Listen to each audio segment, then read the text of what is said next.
Web series story expert present dark desire. इस कहानी में किसने कौन से राज छिपा रखे हैं, ये सस्पेंस और भी बढ़ता जा रहा है।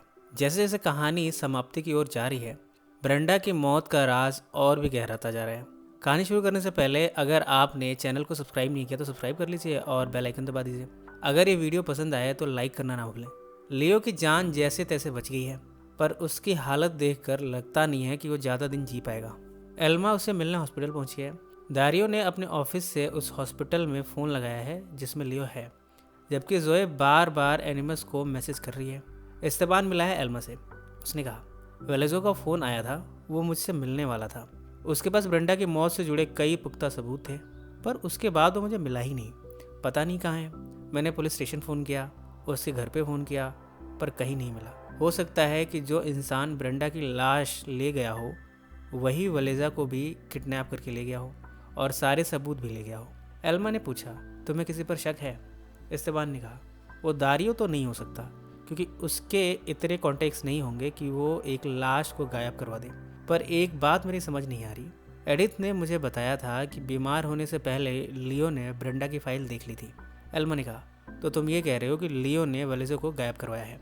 तुम कुछ भी कल्पना करते रहते हो। जब लियो हॉस्पिटल में है तो भला वो ये सब कैसे करवा सकता है? इस्तेबान ने कहा उसने ये सब पहले ही करा लिया होगा। उसे वेलेजो के बारे में पता चल गया होगा कि सबूत उसके पास है। ये देखो, ब्रेंडा का मैसेज लियो को 4:55 पर आया था। जब दारियो ब्रेंडा के घर से निकला उसके 6 मिनट बाद। जोए ने अब दारियो से रिश्ता ख़त्म कर लिया है, जब से उसे ये पता चला है कि उसने उससे झूठ बोला। पर वो एनिमस से मिलना चाहती है। उसे अभी तक नहीं मालूम कि एनिमस कौन है।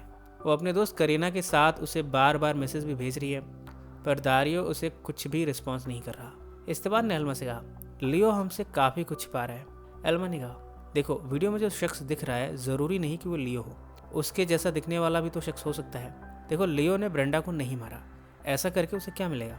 इस्तेबान ने कहा क्योंकि दोनों एक दूसरे से प्यार करते थे, इसलिए। लियो के ऑफिस में एडिथ ब्रेंडा की फाइल को देख रही है।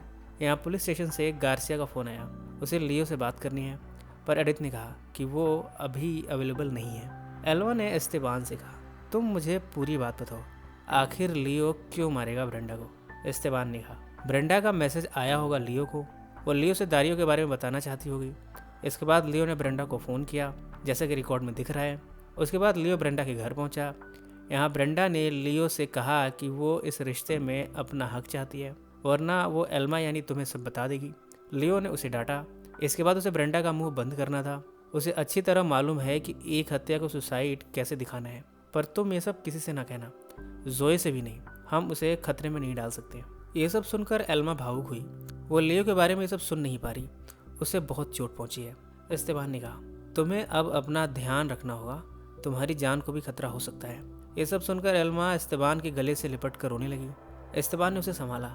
लियो जब हॉस्पिटल में है तब हमें लियो की कहानी फ्लैशबैक में दिखाई जाती है। वो ब्रेंडा के साथ एक जंगल के करीब है। ब्रेंडा ने कहा क्या तुम्हें अफसोस होता है लियो? लियो ने कहा हमने वही किया जो अपने परिवार को बचाने के लिए ज़रूरी था। ब्रेंडा ने पूछा और हम यहाँ क्यों हैं? लियो ने जवाब दिया क्योंकि लेस्ली की लाश यहीं मिली थी। ब्रेंडा ने पूछा तुमने मुझसे ऐसा करने को क्यों कहा? लियो ने जवाब दिया क्योंकि एल्मा को हमारे बारे में पता चलने वाला था। प्रेजेंट में जब लियो बेड पर लेटा कोमा में है, एल्मा उसे बार बार देखकर भावुक हुए जा रही है।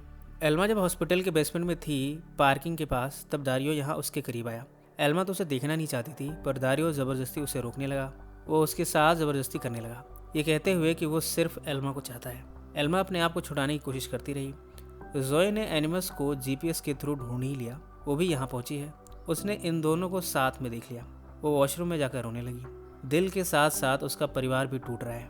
ये बात उसे बहुत तकलीफ दे रही है। जब एल्मा घर पहुंची तब घर में छानबीन करने लगी।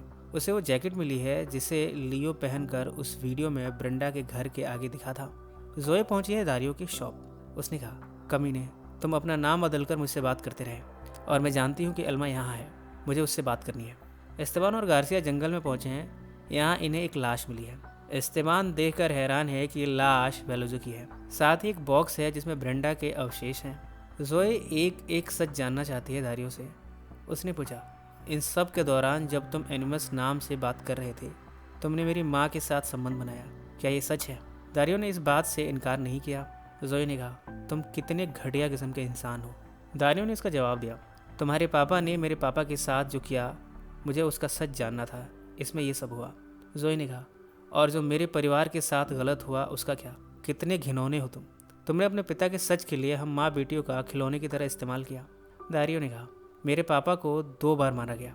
पहले उन्हें गलत इल्ज़ाम में जेल भेजा गया, फिर उन्हें आत्महत्या करने पर मजबूर किया गया। क्या वो घिनौना नहीं था? जोए ने कहा, ये सब करके तुम ये मत सोचना कि तुम जीत गए। तुमने सिर्फ मुझे बर्बाद किया है, मेरे डैड को नहीं। वो बहुत स्ट्रांग है। दारियो ने उसे कहा, इस्तेमाल तो मेरा भी हुआ है। तुम्हें क्या लगता है सिर्फ तुम्हें ही तकलीफ हुई है? मुझे नहीं हुई। तुम्हारी माँ ने मुझे भी इस्तेमाल किया था। उसकी वजह से मैं अपने मकसद से दूर हो गया था और अपने पिता को भूल गया था। इस समय दारियो रोने लगा। उसने कहा, मैं तुम्हारी माँ के प्यार में पड़ गया था। जोए ने कहा, और मेरा क्या? मेरे साथ तुम शैतान की तरह खेलते रहे। इन सब के बाद जोए ने अपने आप को संभाला और दारियो के मुंह पर पानी फेंक कर यहाँ से चली गई। जंगल में गार्सिया और इस्तेबान के सामने लाश को ले जाया जा रहा है।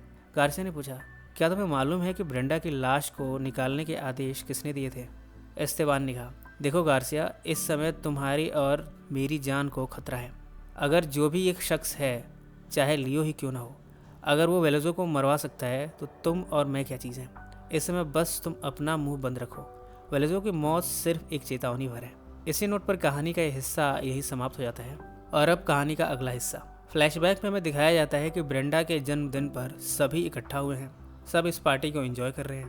प्रेजेंट में इस्तेबान गार्सिया से कह रहा है, बाइबल में लिखा है कि जब चांद लाल होता है तब इसका मतलब है कि दुनिया का अंत करीब है। सूरज पर अंधेरा छा जाएगा और चांद लाल हो जाएगा। गार्सिया ने कहा, रहने भी दो इस्तेबान, दुनिया 20 बार पहले भी ख़त्म हो चुकी है। इतने में एल्मा पहुंची। उसने कहा, लियो सच में ब्रेंडा के घर गया था। एल्मा वो जैकेट लाई है जो उसे लियो के कबर्ड में मिला था। यही जैकेट लियो ने उस वीडियो में पहनी है। इस्तेबान तो अब लियो को कातिल मान बैठा है। पर एल्मा ने कहा, लियो वहाँ गया ज़रूर था, पर इससे ये साबित नहीं होता कि खून उसी ने किया है। जोए अपने पिता को कोमा में देख कर रोए जा रही है। डॉक्टर ने उसे यहाँ से जाने को कहा, पर जोए ने रोते हुए विनती की, क्या मैं थोड़ी देर और रुक सकती हूँ? एल्मा ने कहा, लियो ऐसा नहीं कर सकता। वो एक ईमानदार वकील था। उसके आदर्शों से मुझे प्यार हुआ था। उसने न सिर्फ मेरी बल्कि मेरी बेटी जोए का कितना ख्याल रखा। वो तो हम पर अपनी जान छिड़कता है। वो खूनी नहीं हो सकता। वो जैकेट इस्तेबान ने गार्सिया को दिया ताकि वो इसे छिपा कर रख सके, पर जब वो कार की डिक्की में इसे रखने गई तभी पीछे से किसी नकाबपोश ने उस पर हमला किया। पर गार्सिया उस पर भारी पड़ी। उसने उसे पटखनी दी। उसका नकाब उतर गया। ये शख्स कौन है अभी इस कहानी में राज है। गार्सिया इस जैकेट को लेकर यहाँ से निकल गई। जोए को सपना आया जिसमें वो दारियो को तलवार से मार रही है। इतने में उसकी नींद खुल गई। उसे ये सदमा बहुत तकलीफ दे रहा है कि किस तरह एक इंसान ने 2 नामों से उसे बेवकूफ़ बनाया, उसके साथ खेला। इस्तेबान ने एल्मा को फ़ोन पर बताया कि किस तरह गार्सिया पर किसी ने हमला किया।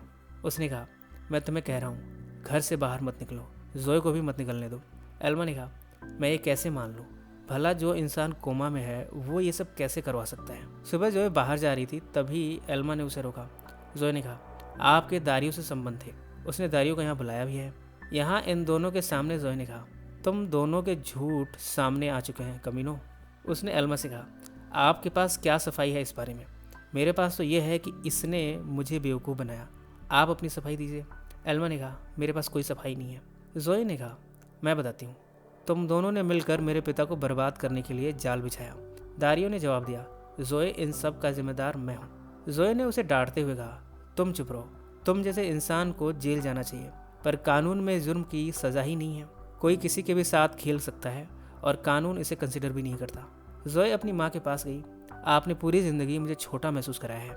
मैं हमेशा महान वकील के साए तले दबी रही, लाजवाब प्रोफेसर के साए तले, शानदार बीवी और माँ के साए तले।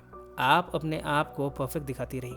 एल्मा ने उसे संभाला और कहा, बेटा, मैंने कभी अपने आप को परफेक्ट नहीं दिखाया और ना ही मैं परफेक्ट हूँ। जोए ने कहा, सही कह रही हो। आपसे अच्छी तो वो ब्रेंडा थी। वो पाखंडी थी, पर वो परफेक्ट होने का दावा नहीं करती थी। इन सब में मुझे सबसे ज़्यादा अफसोस इस बात का है कि मैंने अपने बाप पर शक किया, उन्हें गुनहगार समझा, इसके बाप की हत्या का। इन सब के बाद जोए यहाँ से चली गई। वो शख्स जिसने गार्सिया पर हमला किया था वो पकड़ा गया है। यहाँ पर गार्सिया के साथ इस्तेबान भी मौजूद है। उसके बैग में से बेल्ट भी मिला है। इस्तेबान ने उसे पूछा, तुम्हारे पास ये चीज़ें क्यों हैं कमीने? तुम किसके लिए काम करते हो? वो कोई जवाब नहीं दे रहा था, पर इस्तेबान ने उस पर गन तान दी। तब जाकर उसने अपनी ज़बान खोली। उसने कहा, मुझे आदेश मिले थे एक जज से, लियोनार्डो सोलार से। एल्मा ने दारियो से कहा। जब हमने दारियो के बारे में पता करना शुरू किया तब हमें 2 दारियो का पता चला। एक 2008 में मरे वकील एल्बर्टो का बेटा है, जबकि दूसरा एंटोनियो का बेटा है। तुम इनमें से कौन हो? दारियो ने कहा, एल्बर्टो मेरे चाचा थे। मैं उनसे कभी नहीं मिला। उन्होंने मेरी स्कूलिंग का सारा खर्चा उठाया और उन्होंने मेरा नाम अपने बेटे के तौर पर लिखाया था। एल्मा ने कहा, और वो कहानी का क्या जो तुमने जोए को सुनाई थी? एक औरत ने बाथटब में अपने बेटे को डुबाकर मार दिया। दारियो ने कहा, मुझे इस बारे में कुछ नहीं पता। एल्मा ने आगे भी पूछा, तो तुम मुझे ये बताओ कि तुम ब्रेंडा के घर क्यों गए थे? कैमरा सब देख लेता है, शायद तुम्हें पता नहीं। दारियो ने कहा, मैं तुम्हें ढूंढते हुए गया था। मैं ब्रेंडा पर कई दिनों से नज़र रख रहा था। मैंने जब तुम्हें देखा तो मैं समझ गया कि तुम उस जज की बीवी हो जिससे मुझे बदला लेना है। इससे मेरी प्लानिंग पर पानी फिर गया। तुम्हारे पति को परेशान करने के लिए मैंने उस सेमिनार में रजिस्टर कराया, तुम्हारे नज़दीक आया, पर मैं तुमसे प्यार कर बैठा। मैं जानना चाहता था कि ब्रेंडा ने मेरे पिता के खिलाफ गवाही क्यों दी, पर मैंने उसे नहीं मारा। मैं तो इस उम्मीद में उसके घर गया था कि तुम वहाँ होगी, पर तुम नहीं थी। हमने सिर्फ तुम्हारे बारे में बात की। एल्मा ने इन सब जानकारी के मिलने के बाद उसे घर से निकाल दिया। जोए से मिलने एल्मा गई और कहा कि अगर वो लियो से मिलना चाहे तो चल सकती है। जोए ने इनकार कर दिया। उसने कहा, आप मेरी फिक्र मत करो। अगर आपको डर है कि मैं अपनी नस काट लूँगी तो मैं इतनी कमज़ोर नहीं हूँ। आप अपना देखो। मैं ये बेवकूफ़ी उस कमीने के लिए और ना ही आपके लिए करने वाली हूँ। मैं बहुत स्ट्रांग हूँ। जोए अब अपना अधिकतर वक्त पढ़ाई और तलवारबाजी सीखते हुए बिताती है। करीना के साथ वो अच्छी तलवारबाजी कर लेती है। डॉक्टर ने एल्मा से बताया कि लियो के ब्लड में सोडियम लेवल बढ़ गया है और शायद इसी वजह से उन्हें दौरा पड़ रहा हो। किडनी फेल होने से सोडियम लेवल बढ़ गया होगा। हमें डायलिसिस के लिए आपकी अनुमति चाहिए। एल्मा ने इसकी इजाज़त दे दी। दारियो अपनी माँ से पूछ रहे हैं, मैं किसका बेटा हूँ, एक वकील का या फिर मैकेनिक का? वो बच्चा कौन था जो डूबकर मर गया? लुसिंडा ने कोई जवाब नहीं दिया। इस्तेबान एल्मा से कह रहे हैं, इन सब में लियो अकेला नहीं है, उसके साथ एडिथ भी मिली हुई है। वो शख्स जो हमें मिला है वो सारे सबूतों को एडिथ के घर के पास थोड़ी दूरी पर ले जाने वाला था। जोए को अपने घर में लगा कोई छिप के आया है। उसने अपनी तलवार उठाई और लेकर उस शख्स को मारने दौड़ी। ये और कोई नहीं बल्कि दारियो है। उसका यहाँ आने का क्या मकसद है और दारियो की असली सच्चाई क्या है? वो किसका बेटा है? ब्रेंडा की मौत से जुड़े राज आखिर हैं क्या? जो कुछ भी हो रहा है वो सब लियो के इशारे पर हो रहा है या फिर हम सच से काफ़ी दूर हैं? ये सब हमें आगे के हिस्सों में पता चलेगा। आपको ये कहानी कैसी लग रही है कमेंट से ज़रूर मेंशन करें। सो फ्रेंड्स, फिर मिलेंगे ज़िंदगी के किसी नए मोड़ पर।